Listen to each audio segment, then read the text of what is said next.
మధ్యాహ్నం 2 గంటలకు రాష్ట్ర కేబినెట్ భేటీ కానుంది. సీఎం రేవంత్ రెడ్డి అధ్యక్షతన సెక్రటేరియట్ లో మంత్రివర్గం సమావేశం జరగనుంది.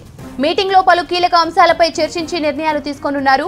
మహిళలకు వడ్డీ లేని రుణాలు, ప్రతి నెల 2500 రూపాయల ఆర్థిక సాయం అమలు, విధి విధానాలపై మంత్రివర్గ సమావేశంలో చర్చించనున్నారు. ఇక గవర్నర్ కోటాలో ఎమ్మెల్సీలపై కేబినెట్ నిర్ణయం తీసుకోనుంది. కొత్త రేషన్ కార్డుల జారీకి అనుమతి, 2008 డిఎస్సీ అభ్యర్థులకు ఉద్యోగాలు, 11 కొత్త బీసీ కార్పొరేషన్ల ఏర్పాటుకు కేబినెట్ ఆమోదంపై చర్చించనున్నారు. ఇటు 6 గ్యారంటీలు, ప్రభుత్వ స్కూల్స్, కాలేజీలో ఫ్రీ కరెంట్, పెండింగ్ డిఏలు, పీఆర్సీ విధానం, 317 జీవో, రిటైర్డ్ ఉద్యోగులపై డిస్కస్ చేసే అవకాశం కనిపిస్తోంది. ఇక రాష్ట్ర కేబినెట్ మీటింగ్ కి సంబంధించి మరిన్ని డీటెయిల్స్ సెక్రటేరియట్ నుంచి యాదగిరి అందిస్తారు. యాదగిరి, కేబినెట్ భేటీ ఎన్ని గంటలకు, ఏ అంశాలపై చర్చ జరగనుంది?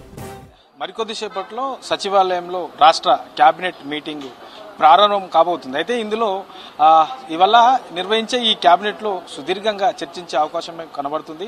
ఇందులో పలు కీలకమైనటువంటి నిర్ణయాలు తీసుకునే అవకాశం కూడా ఈ కేబినెట్లో చేసే అవకాశం అయితే మనకు కనబడుతుంది. ప్రధానంగా ఇప్పటి వరకు ఏదైతే కాంగ్రెస్ ప్రభుత్వం అమలు చేస్తుందో ఈ 6 గ్యారెంటీలకు సంబంధించి ఈ 6 గ్యారెంటీలు ఇప్పటి వరకు అమలు చేసినటువంటి పథకాలపైన, తర్వాత ఎంపిక చేసినటువంటి అర్హులపైన, ఇంకా మిగతా పెండింగ్ లో ఉన్నటువంటి ప్రభుత్వం ఏదైతే చెప్పిందో, కాంగ్రెస్ ఏమైతే చెప్పిందో అవి వాటిపైన కూడా ప్రధానంగా ఇంకా ఏ పథకాలు ఎప్పుడు అమలు చేసే అవకాశం ఉంటుంది, ఎప్పుడు అమలు చేద్దాము, దానికి సంబంధించిన నిధుల సేకరణ ఎట్లా చేస్తే బాగుంటుంది అనే దానిపైన ఇవాళ రాష్ట్ర కేబినెట్ లో చర్చించే అవకాశం అయితే కనబడుతున్నది. ఇక దీంతో పాటు ఇవాళ సాయంత్రం కూడా ఈ మహిళల పెద్ద ఎత్తున మహిళలతోని భారీ బహిరంగ సభ కూడా హైదరాబాద్ లోని పెరేడ్ గ్రౌండ్ లో నిర్వహించబోతున్నారు. సో దానిలో ఈ పావుల వడ్డీ రుణాలు, మహిళలకు పావుల వడ్డీకి రుణాలు అనేది గతంలో ఏదైతే కాంగ్రెస్ సహాయంలో ఉండేనో అప్పట్లో ఈ మహిళలకు పావుల వడ్డీకి రుణాలు ఇచ్చేవారు. మళ్ళీ కాంగ్రెస్ అధికారంలోకి వచ్చింది.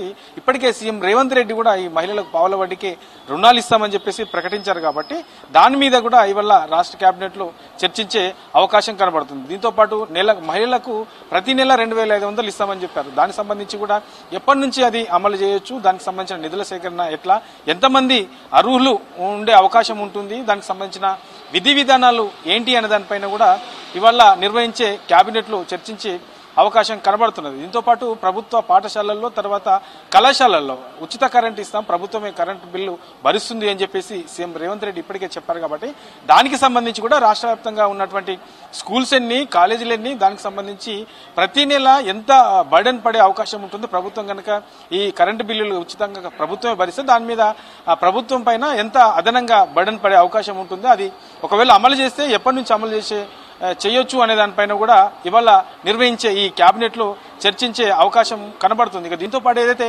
ప్రభుత్వ పాఠశాలలు ఉన్నాయో, ప్రభుత్వ పాఠశాలలు ఇప్పటికే చాలా కూడా ఎక్కడ కూడా పూర్తి సౌకర్యాలు లేవు, తర్వాత ఎక్కడ కూడా నీట్నెస్ ఉండట్లేదు అనే దానిపైన కూడా పెద్ద ఎత్తున చర్చ ఉంది. కాబట్టి దానికి సంబంధించి ఈ మెయింటెనెన్స్ అంతా కూడా మహిళా సంఘాలకు ఇవ్వాలని చెప్పేసి ప్రభుత్వం భావిస్తుంది. సో దాని మీద కూడా ఇవాళ నిర్వహించే ఈ కేబినెట్ లో చర్చించే అవకాశం ఉంటుంది. గతంలోనే ఏదైతే ఈ ఎమ్మెల్సీలు, గవర్నర్ కోట కింద ఎమ్మెల్సీలు ఉన్నాయో ఈ ఎమ్మెల్సీలకు సంబంధించి కూడా మళ్ళీ ఇవాళ ఏదైతే గతంలో ఏదైతే అభ్యర్థులను ఎంపిక చేశారో రాష్ట్ర కేబినెట్ లో నిర్ణయించారో మళ్ళీ వాళ్ళనే నిర్ణయించి మరోసారి గవర్నర్ కు ఈ ఇద్దరికి సంబంధించిన అభ్యర్థులకు సంబంధించి మళ్ళీ గవర్నర్ కు పంపే అవకాశం కూడా కనబడుతుంది. సో దీంతో పాటు ఇక ప్రధానంగా ఉద్యోగుల విషయానికి వస్తే 2 డిఎల్ పెండింగ్ ఉన్నాయి, తర్వాత పీఆర్సీ ఇవ్వాల్సిన అవసరం ఉంది. దీనికి సంబంధించి 2 రోజుల క్రితమే ఉద్యోగ సంఘాలతోని సీఎం రేవంత్ రెడ్డి ప్రత్యేకంగా సమావేశం నిర్వహించారు. ఆ సమావేశంలో ఈ డిఎల్కి సంబంధించి, ఉద్యోగ సమస్యలకు సంబంధించి, తర్వాత పీఆర్సీకి సంబంధించి కూడా ఎవరు ఆందోళన చెందాల్సిన అవసరం లేదు. ప్రభుత్వం ఉద్యోగులకు ఏమేమైతే రావాల్సి ఉన్నాయో, ఏమేమైతే పెండింగ్ లో ఉన్నాయో వాటిని కూడా ప్రభుత్వం ఇస్తుంది అని చెప్పేసి సీఎం రేవంత్ రెడ్డి చెప్పారు. కాబట్టి దానికి సంబంధించి కూడా పీఆర్సీకి సంబంధించి, తర్వాత ఈ పెండింగ్ లో ఉన్నటువంటి డిఏకి సంబంధించి, తర్వాత వాటితో పాటు వివిధ ఉద్యోగ సంఘాలలో ఉన్నటువంటి సమస్యల పరిష్కారానికి సంబంధించి ఏమేమి ఉన్నాయి, ఏంటి, ఎప్పటి నుంచి ఒకవేళ ఈ డిఎల్ పెండింగ్ లో ఉన్నాయి, ఎప్పుడు ఇస్తే బాగుంటుంది, దానికి సంబంధించి ఎంత అమౌంట్ అయ్యే అవకాశం, పీఆర్సీ ఎంత ఇస్తే బాగుంటుంది, ఉద్యోగ సంఘాల నుంచి ఏం డిమాండ్లు ఉన్నాయి అనే దానిపైన కూడా ఇవాళ చర్చించే అవకాశం ఉంటుంది. దాంతోపాటు 317 జీవోకి సంబంధించి ఇప్పటికే ఈ స్థానికత విషయంలో చాలా మంది ఉద్యోగస్తులు పెద్ద ఎత్తున ఆందోళన చేశారు. సో దానిపైన చాలా మంది కూడా ఈ ఎవరైతే ఉద్యోగస్తులు తీవ్ర ఇబ్బందులు పడతా ఉన్న సిచ్యువేషన్ ఉంది. కాబట్టి గత ప్రభుత్వంలో ఈ విధానం పైన ఎన్నిసార్లు తిరిగినా, ఎంత ఆందోళన చేసినా పట్టించుకోలేదు. సో ఈసారి ఇప్పటికే రేవంత్ రెడ్డి వాళ్లకు ఒక సూచనప్రాయంగా హామీ ఇచ్చారు, ఎవరు కూడా ఆందోళన చెందొద్దు అని చెప్పేసి చెప్పారు. కాబట్టి ఆ 317 సంబంధించి కూడా ఇవాళ రాష్ట్ర కేబినెట్ లో ఒక నిర్ణయం తీసుకునే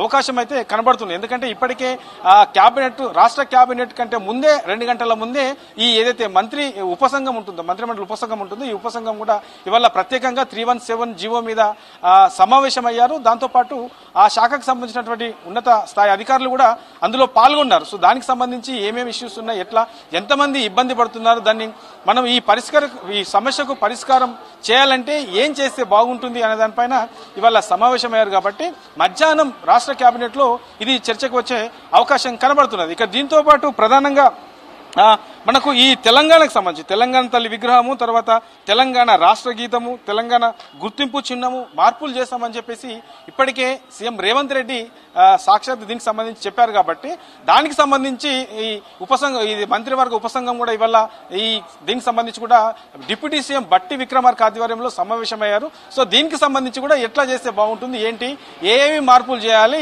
ఏమి మార్పులు చేసిన దాంట్లో మరి ఏమేమి దాంట్లో చేర్చాల్సిన అవసరం ఉంటుంది అనే దానిపైన రాష్ట్ర కేబినెట్ లో ఒక కీలకమైనటువంటి నిర్ణయం తీసుకునే అవకాశం అయితే కనబడుతుంది. ఓవరాల్ గా ఇప్పటి వరకు చేసినటువంటి కాంగ్రెస్ అధికారంలోకి వచ్చిన తర్వాత ఇప్పటి వరకు అమలు చేస్తున్నటువంటి పథకాలు ఇంకా ఏం చేయాలి అనే దానిపైన ఇవాళ మేజర్ గా చర్చించే అవకాశం కనబడుతుంది. ఇక రైతుల విషయానికి వస్తే ఇప్పటికే రైతు బంధు ఆర్థిక సాయం, పంట ఆర్థిక సాయం పేరుతోనే రైతు బంధు గత ప్రభుత్వం 10,000 ఇచ్చింది. కాంగ్రెస్ అధికారంలోకి వచ్చిన తర్వాత 15,000 ఇస్తామని చెప్పారు. దాంతోపాటు కౌలు రైతులకు కూడా 12,000 ఇస్తామన్నారు. కాబట్టి దీనిపైన కూడా ఇవాళ చర్చకు వచ్చే అవకాశం అయితే కనబడుతుంది. ఇక రుణమాఫీకి సంబంధించి కూడా 2 లక్షలు ఇస్తామన్నారు. కాబట్టి ఈ 2 లక్షలకు సంబంధించి కూడా ఎప్పటి నుంచి అమలు చేయొచ్చు, ఈ రైతు బంధు, తర్వాత కౌలు రైతులకు 12,000 అనేది, తర్వాత ఈ 2 లక్షల రుణమాఫీ అనేది, ఈ ఓవరాల్ గా ఈ వ్యవసాయ రంగానికి సంబంధించి, ఈ రైతులకు సంబంధించి ఇది ఎంత ప్రభుత్వం మీద బర్డెన్ పడే అవకాశం ఉంటుంది, ఎప్పటి నుంచి దీన్ని అమలు చేస్తే బాగుంటుంది అనే దానిపైన ఇవాళ ఈ రాష్ట్ర కేబినెట్ లో చర్చించే అవకాశం అయితే కనబడతా ఉన్నది. శ్రవంతి.